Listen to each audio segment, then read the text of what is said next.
Voilà ce qu'il dit l'apôtre Paul, Éphésiens, 1er chapitre, verset 3e.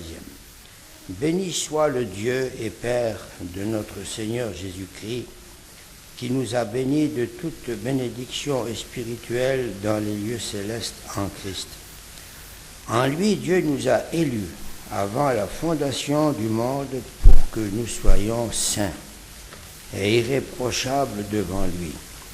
Il nous a prédestinés dans son amour à être ses enfants d'adoption par Jésus-Christ selon le bon plaisir de sa volonté, pour célébrer la gloire de sa grâce dont il nous a favorisés dans le bien-aimé. En lui, nous avons la rédemption par son sang, le pardon des péchés selon la richesse de sa grâce que Dieu a répandue abondamment sur nous par toute espèce de sagesse et d'intelligence. Il nous a fait connaître le mystère de sa volonté selon le bienveillant dessein qu'il avait formé en lui-même, pour le mettre à exécution lorsque les temps seraient accomplis, de réunir toutes choses en Christ, celles qui sont dans les cieux et celles qui sont sur la terre. En lui, nous sommes aussi devenus héritiers, ayant été prédestinés suivant le plan de celui qui opère toutes choses, d'après le conseil de sa volonté, afin que nous servions à célébrer sa gloire, nous qui d'avance avons espéré en Christ. En lui, vous aussi, après avoir entendu la parole de la vérité, l'évangile de votre salut, en lui vous avez cru, et vous avez été scellés du Saint-Esprit qui avait été promis, lequel est un gage de notre héritage pour la rédemption de ceux que Dieu s'est acquis pour célébrer sa gloire. Amen. C'est une très belle lecture que nous venons de faire ce matin, et cela m'a beaucoup enrichi lorsque j'ai étudié ce que la parole nous enseigne. Notre Dieu, notre Père, bien sûr, avant de faire le monde, il a fait son plan. Et je pense que le plus grand architecte que nous pouvons connaître, c'est notre Père, notre Dieu. Et moi, je l'appelle mon Père qui est dans les cieux, car pour moi, il est un Père. Il a préparé son plan d'avance, bien sûr, d'avance. Et le plan de Dieu, il y a notre salut, donc nous l'avons lu, il y a la vie éternelle en Christ. Dieu n'a pas fait l'homme pour naître, n'est-ce pas, vivre sur la terre et mourir. Donc, dans le plan de Dieu, il y avait le but de Dieu, bien sûr. Dieu a créé l'homme par Christ et pour Christ, nous dit la Bible. Dans le plan de Dieu, il y a aussi les récompenses selon nos œuvres. Il y a aussi notre héritage. Chacun de nous aura son héritage. Est-ce que vous le croyez, ça? Dieu n'est pas quelqu'un qui peut nous mentir. Toutes ces choses vont se réaliser au temps marqué par le Seigneur. Les prophéties de la Bible nous révèlent une partie du plan de Dieu. Bien sûr, lorsqu'on prie, lorsqu'on jeûne, lorsqu'on cherche, Dieu nous révèle beaucoup de choses dans la parole de Dieu. Dans le chapitre 16, je vous donne quelques versets en passant, dans le chapitre 16 des Romains, eh bien, l'apôtre Paul, il nous parle de la révélation du mystère caché pendant des siècles. Donc, le mystère, vous savez, un mystère, on ne peut pas savoir ce que ça veut dire, un mystère. Mais le mystère était caché pendant des siècles, nous dit la Bible, n'est-ce pas? Et l'apôtre Paul, il dit dans Éphésiens 1:9, la parole nous dit qu'il nous a fait connaître le mystère de sa volonté. Et nous le savons, nous, hein, ce mystère caché-là.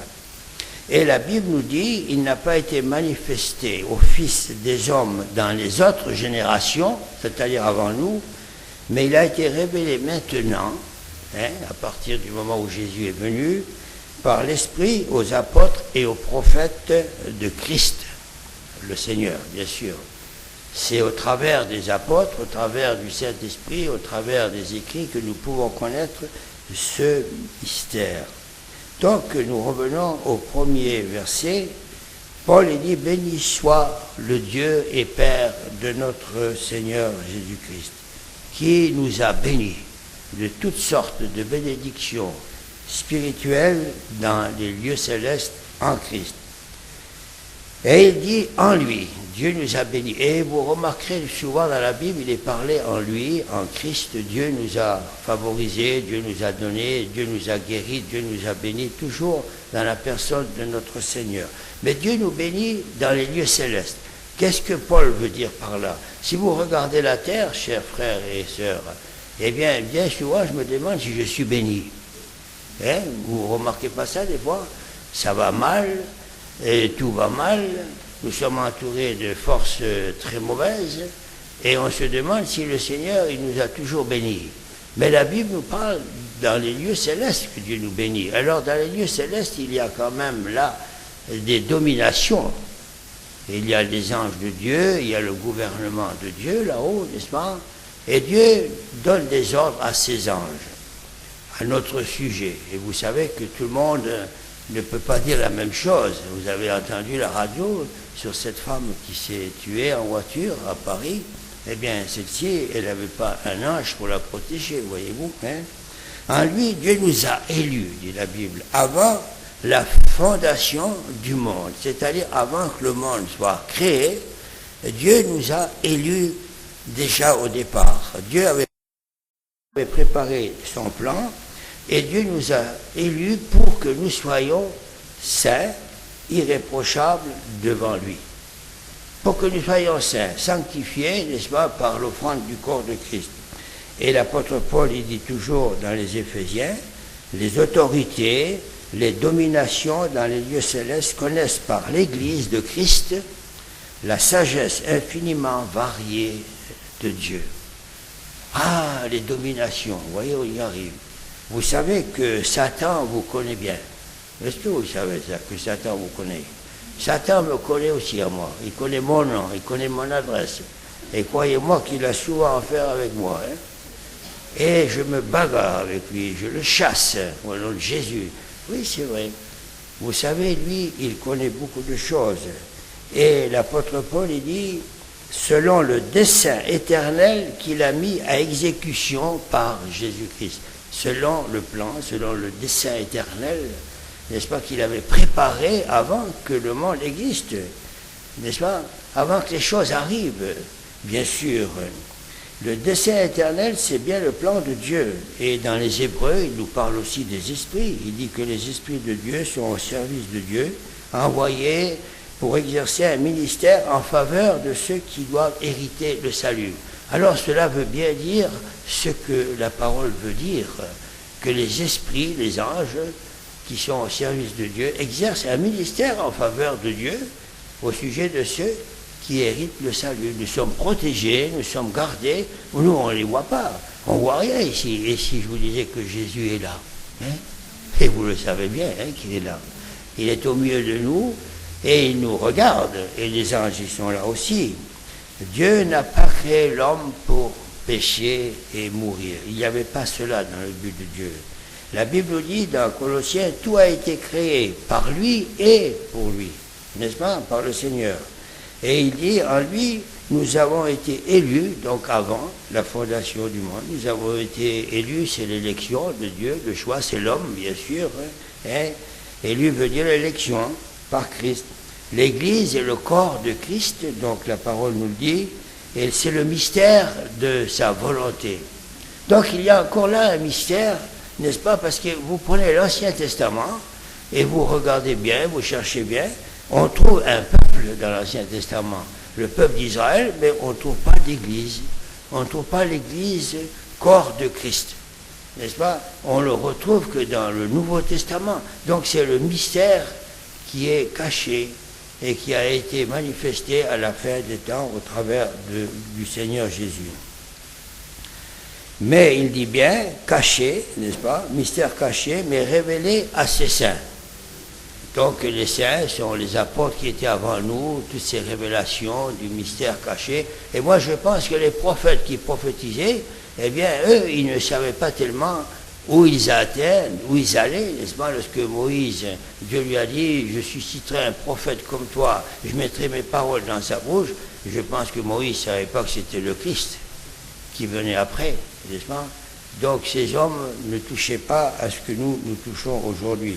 C'est pour cette raison que Dieu veut notre sainteté, n'est-ce pas, notre pureté, que nous soyons irréprochables devant lui. L'apôtre Paul aux Romains, il dit au chapitre 8, ceux qu'il a appelés, il les a justifiés, et ceux qui les a justifiés, il les a glorifiés. Alors, vous voyez, c'est beau d'écouter les premiers versets, justifier, c'est beau, appeler, c'est beau, mais glorifier, dit toujours. Ouais. Si on se glorifie, nous, c'est pas bon, ça, se glorifier des bonnes choses, bien sûr. Mais Dieu nous glorifie devant qui? Devant l'armée céleste. Il nous glorifie devant ses anges. Vous savez, quand un chrétien il marche droit avec le Seigneur et qu'il aime son Dieu, le Seigneur en est fier, vous ne croyez pas? De voir son fils ou sa fille qui marche avec le Seigneur. Notre Père nous justifie, nous glorifie devant ses anges. Prenez un exemple sur Job, par exemple. Job, eh bien, il a glorifié notre Père, notre Dieu. Et Dieu a dit, il n'y a pas un autre homme sur toute la terre comme lui. Et Satan excite toujours, vous savez, Satan, lui, il est toujours là pour exciter, pour dire, touche-le, essaye, prends, ne lui donne pas, tu verras, c'est son travail. Et bien souvent, mes chers frères qui êtes là ce matin, même si ça va mal, le Seigneur est là. Il attend une réaction, une patience. La patience de Dieu, c'est terrible. Dieu use de patience, dit la Bible. Nous, on n'a pas le temps, vous savez. Aussitôt que c'est fini, alors tout le monde se jardin, la cuisine, la marmite et tout ça, c'est pressé. Le chien qui va se détacher, on a toujours envie de courir. Hein? Le Seigneur est patient. Et vous savez, la patience du Seigneur, je commence à la connaître en moi, croyez-moi, parce à attendre. Et Dieu nous fait comprendre bien des choses. On n'a jamais le temps pour le Seigneur, mais prenons le temps pour le Seigneur. Ceux qu'il a appelés, il les a glorifiés, dit la Bible. Notre Dieu a tout mis en œuvre pour que nous soyons parfaits devant sa présence, devant lui. En lui, nous avons la rédemption, nous l'avons vu dans la parole de Dieu, par son sang, la remission de nos péchés. Tout ça, c'est fini, c'est effacé. Il a effacé, dit l'apôtre Paul, l'acte dont les ordonnances nous condamnaient. Nous étions des condamnés par le péché. Et Dieu a effacé les ordonnances qui nous condamnaient. Il n'y a plus de condamnation, dit l'apôtre Paul, pour ceux qui sont en Jésus-Christ. C'est terminé. Plus de condamnation, que ce soit n'importe quoi. Vous savez, que ce soit un petit péché, un grand péché, le Seigneur a tout effacé, tout enlevé. C'est merveilleux, vous ne croyez pas ça? Et dans Colossiens chapitre 2, verset 15, l'apôtre Paul, ce grand apôtre, il dit, par la mort de la croix, il a dépouillé. Alors ça, c'est fort. Il a dépouillé les dominations et les autorités. Et là, vous savez, il y a des hommes qui veulent voir ce qu'il y a dans l'espace. Alors, ils fabriquent des engins, mais s'ils savaient la grandeur de l'espace, ils n'essaieraient même pas d'y aller. Hein? Et ils n'y arriveraient jamais. Eh bien, l'apôtre Paul lui dit que le Seigneur, au travers de la croix, il a dépouillé les dominations et les autorités, et il les a livrées publiquement à un spectacle en triomphant d'elles par la croix. Et vous savez, la bagarre qu'il y a eu entre Jésus, je dirais, au travers de sa mort, au travers de cette alliance qu'il a fait avec les hommes, vous savez que Satan était déchaîné. Il était déchaîné parce qu'il ne pensait pas que Jésus pouvait atteindre le but qu'il allait faire. Et vous savez, ça a été une guerre terrible. Je crois que ça a été la plus grande des guerres. Lorsqu'on parle de la guerre, la plus grande, ça a été celle-ci, parce que tous les démons, toutes les puissances, toutes les dominations, ils mettaient ça en défi. C'était pas possible. Ils pensaient avoir la victoire au travers de toutes ces choses, Satan. Vous savez, il y a un frère un jour qui a prêché là-dessus. Quand il parlait du diable, et il parlait, mais c'était formidable à écouter ça. Il disait que le diable, il a pris du champagne, des gâteaux, et il faisait la fête. Il disait à tous ces démons, allez, venez, je vous invite, parce qu'on a gagné la partie. Il y a un démon qui est venu tout doucement, il a dit, hé maître, j'ai vu Jésus-Christ ressusciter les morts. Alors croyez-moi que ça rigolait pas là. Et le Seigneur a ressuscité, il a vaincu la mort, dit la Bible. Il a livré un spectacle, il a dépouillé les dominations. Dépouiller, vous savez ce que ça veut dire? C'est qu'on leur enlève les autorités qu'ils avaient reçues. Ces autorités qui sont dans les lieux célestes, qui avaient des pouvoirs, eh bien le Seigneur leur a enlevé. Bien sûr, nous n'en voit rien. Mais ça s'est produit, ça s'est fait. Le temps sera marqué, le jour H. Mais ils ont été dépouillés, n'est-ce pas, par la mort du Seigneur, de leur puissance, de leur autorité dans les lieux célestes, puisque Paul dit que le dernier ennemi qui sera vaincu, c'est la mort. La mort, vous savez, c'est quelqu'un, celui-là, la mort. Alors les autorités, les dominations, la mort sont des pouvoirs angéliques. Ce sont des pouvoirs, comme vous direz Le Pen, Chirac, tous ces hommes-là sont des pouvoirs, hein. Mais quand on leur enlève le pouvoir, eh bien c'est terminé, ils n'en ont plus, ils sont toujours là. Mais ils sont quand même là sans pouvoir, ils voudraient avoir des pouvoirs, mais c'est terminé. Pourquoi que la Bible nous dit Dieu a tellement aimé le monde qu'il a donné son Fils unique. Alors bien sûr, il y a des personnes qui pensent que Jésus était le Fils de Dieu unique, comme vous diriez, moi j'ai un fils, je n'ai pas deux, je n'ai qu'un. Mais la parole ne veut pas dire ça. La parole veut bien dire que Jésus était l'unique à faire l'œuvre qu'il devait faire. Il n'y en avait pas un deuxième qui pouvait faire l'œuvre qu'il a fait.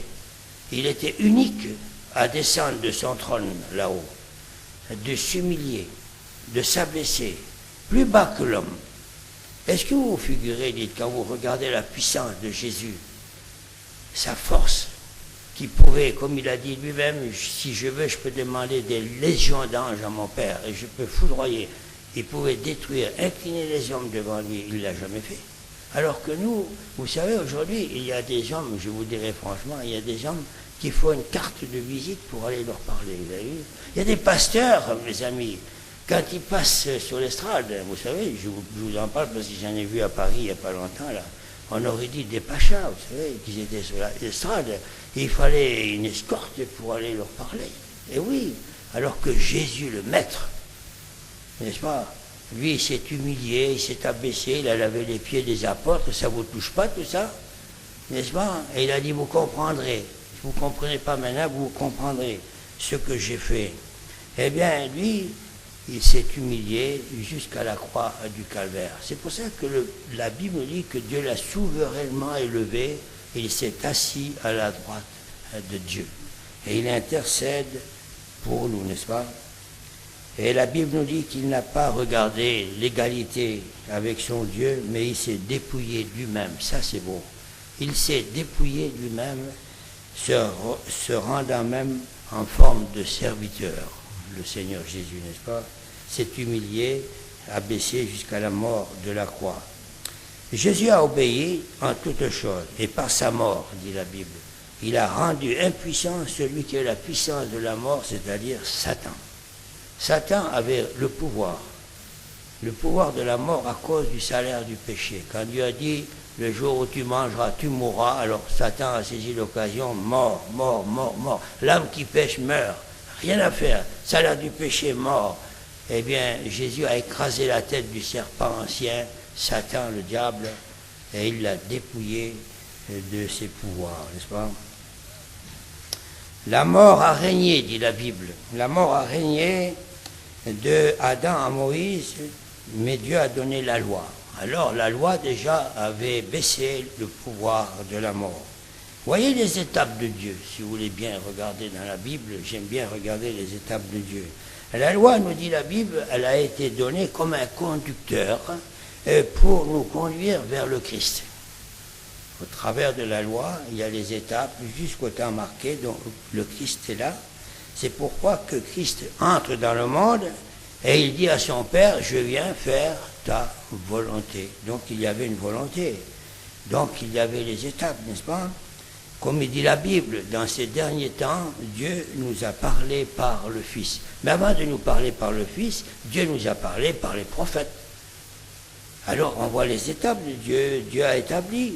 Et il dit que le Fils a été établi héritier. Héritier de toutes choses, Et par lui aussi, il a créé le monde, il le dit bien. Et Jésus est venu établir la paix au milieu des hommes. Mais voyez les étapes. Regardez, chers frères et chères sœurs, quand il y a un problème dans notre pays, il y a les ambassadeurs qui essayent d'arranger le problème, ils essayent d'arranger, mais il vient un moment où les ambassades, eh bien, ils ne peuvent plus rien faire. Alors, c'est le gouvernement lui-même qu'il faut qu'il arrange le problème. Et s'il ne l'arrange pas, alors là, c'est grave. Eh bien, le Seigneur a établi des plans, il a établi des étapes, il a établi jusqu'au moment marqué où le Seigneur est venu. Alors, il dit bien, il nous a prédestinés dans son amour, il dit, à être ses enfants d'adoption par Jésus-Christ. Donc, il y avait le plan d'Israël, mais il n'y avait pas d'Église. Donc, l'Église est le plan de Dieu, et la Bible, il nous a prédestinés dans son amour à être ses enfants d'adoption par Jésus-Christ. Et il dit, attention, ça va encore plus loin que ça, il dit, pour célébrer la gloire de sa grâce. Pour célébrer un jour la gloire de sa grâce. Alors je dis toujours à mes frères gitans, les vois, je dis, vous savez, on sera des millions. Des millions. Et je dis, il faut aimer vos frères sédentaires, je dis, parce que vous les verrez avec vous. Hein. Et un jour, je rigole parce que j'avais dit, il y aura des Noirs, des Blancs, des Français, des Allemands. Puis après, j'ai dit, il y aura quelques Tziganes. Et tout le monde rigolait après. Oh, il y en aura bien quelques-uns. Hein. L'apôtre Paul, il dit qu'il les a prédestinés à être à l'image de son Fils, et la Bible nous dit, pour célébrer sa gloire, n'est-ce pas, de sa grâce, et grâce veut dire bienveillance, faveur gratuite. Bienveillance, Dieu nous a fait grâce. Bienveillance, il nous a adaptés au travers de Jésus-Christ pour être ses enfants d'adoption. Et nous sommes co-héritiers avec Christ. Mais c'est formidable ça, n'est-ce pas? Quand je dis, Seigneur, si je souffre sous la terre, je sais qu'un jour, je ne souffrirai plus là-haut, hein, parce que je verrai ta gloire. Il les a prédestinés à être à l'image de son Fils, n'est-ce pas? Afin que le Fils soit le premier-né, n'est-ce pas? Que nous portions cette image morale en lui, que nous puissions avoir l'amour qu'il avait aimé. Alors, vous savez que le don parfait de Dieu, c'est l'amour. Ce n'est pas des paroles, l'amour. Je dis toujours, l'amour, c'est de se donner et de donner aux autres. C'est de se dévêtir, je dirais, pour vêtir, n'est-ce pas? Je peux vous en parler parce que je sais ce que c'est. J'en ai parlé souvent dans mes conférences. J'ai dit, il faut savoir donner, il faut savoir aimer. Alors Dieu nous donne, et Dieu nous remplit de joie et de paix. Et l'apôtre Paul, il dit dans Ephésiens 10, je ne veux pas trop m'attarder, n'est-ce pas? Il dit, lorsque le temps sera accompli de réunir toutes choses en Christ, celles qui sont dans les cieux et celles qui sont sur la terre. L'heure vient où le Seigneur va réunir les deux choses ensemble. La terre, en ce moment, elle n'est pas belle à voir. Hein? Je vous dis franchement, vous savez, moi je voyage beaucoup et la terre, eh bien, ça devient dangereux, je dirais. Eh bien, l'heure vient où Dieu va réunir les deux choses, n'est-ce pas? Le ciel et la terre. Et ça, c'est les promesses de la parole de Dieu. L'apôtre Saint Paul, il dit, la terre soupire après la délivrance. Et elle est comme nous, la terre. Nous, on soupire aussi. On voudrait, n'est-ce pas, que le Seigneur revienne, que tout soit fini, qu'on soit heureux, qu'on soit tous ensemble. C'est bien ce qu'on veut, n'est-ce pas? Eh bien, la terre, elle est comme nous. Elle est vivante. Les arbres, les fleurs, tout ça, ça soupire. Et la Bible dit qu'elle attend la délivrance. La délivrance, et la Bible dit, elle sera affranchie de la servitude pour avoir part à la liberté des enfants de Dieu. Ah oui, elle va réjouir la terre comme nous. On va se réjouir quand le Seigneur va revenir, n'est-ce pas? Et les deux choses vont se réunir. Est-ce que vous avez étudié l'Ancien Testament? Quand vous voyez Ésaïe 34, n'est-ce pas, qui vous parle des fleurs, des ruisseaux, la solitude, c'est Guéra, dit la Bible. Elle fleurira comme un narcisse, n'est-ce pas? Elle se couvrira de fleurs. Vous savez, le jardin d'Éden que Dieu avait créé au commencement, eh bien, c'était l'image pour la terre que l'homme n'a pas compris et qui s'est laissé entraîner dans le péché. Parce que la terre, ça sera un jardin, un véritable jardin.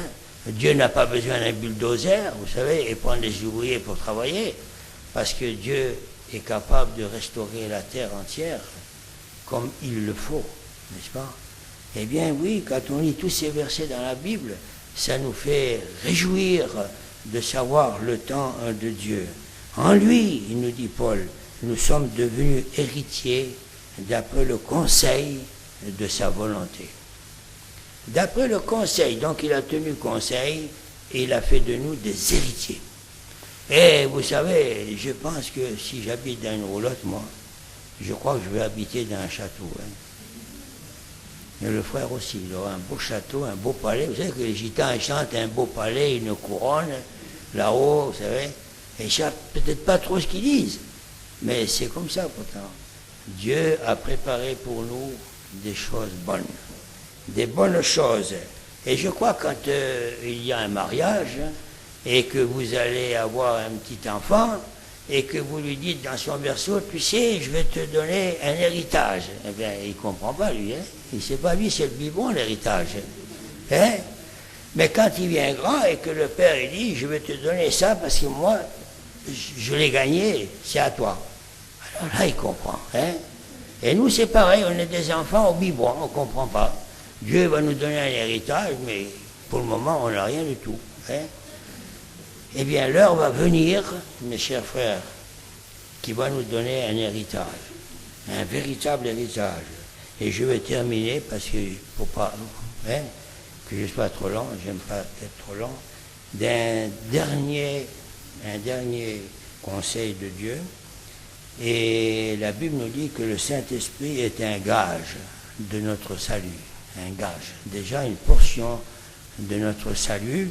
Et l'apôtre Paul, il dit, ce sont des choses que Dieu a préparées pour ceux qui l'aiment.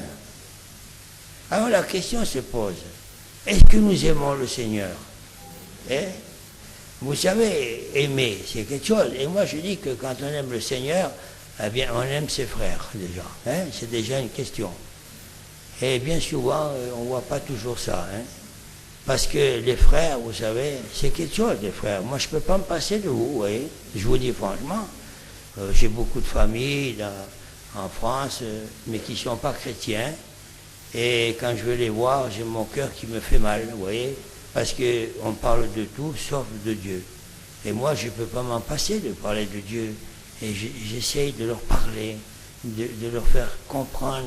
Et c'est difficile, mais avec l'amour et la patience, eh bien, je crois que Dieu peut faire quelque chose, n'est-ce pas? Soyez patients, dit le Seigneur. L'apôtre Paul, il dit, ce sont des choses que Dieu a préparées pour ceux qui l'aiment, et Dieu nous les révèle par l'Esprit, parce que l'Esprit sont de tout, même toutes les profondeurs de Dieu. On va prier le Seigneur.